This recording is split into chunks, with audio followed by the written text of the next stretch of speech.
స్టేజెస్‌లో జరుగుతుంది. ఓవర్ నైట్‌లో ఏం కారు వాళ్ళు. సో, ఫస్ట్ వాళ్ళకి టిలార్‌కి అనే చేంజ్ జరుగుతుంది. యూజువల్‌గా 8 ఇయర్స్ వరకు మనం ఏం చేంజెస్ గమనించము. 9-11 ఇయర్స్ మధ్యలో ఒక బ్రెస్ట్ బర్డ్ అనేది స్టార్ట్ అవుతుంది. అంటే బ్రెస్ట్ దగ్గర ఏరియోలా కింద చిన్నగా 1½ ఇంచ్ మైని ఒక స్మాల్ టిష్యూ ఎన్లార్జ్మెంట్‌ని మనం గమనిస్తాము. అది మనం కనుక టచ్ చేసినట్లయితే వాళ్ళు కొంచెం పెయిన్ ఉందని చెప్తూ ఉంటారు. ఈ కంప్లెయింట్‌తో యూజువల్‌గా మదర్స్ వల్ల పిల్లల్ని కూడా ఓపిక పిలుచుకొని వస్తుంటారు.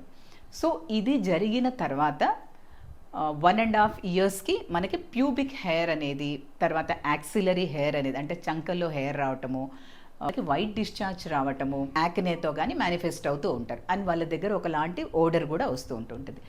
సో, బ్రెస్ట్ బర్డ్ డెవలప్ అయిన 2-3 ఇయర్స్ తర్వాత వీళ్ళకి మెనార్కీ వస్తుంది. అంటే ఫస్ట్ మెన్స్ట్రుయేషన్ వచ్చేస్తుంది. తర్వాత ఒక 6-8 మంత్స్ వరకు కూడా సైకిల్స్ రెగ్యులర్‌గా రావు. కొంచెం లావుగా ఉన్నారనుకోండి త్వరగా అయిపోతారు.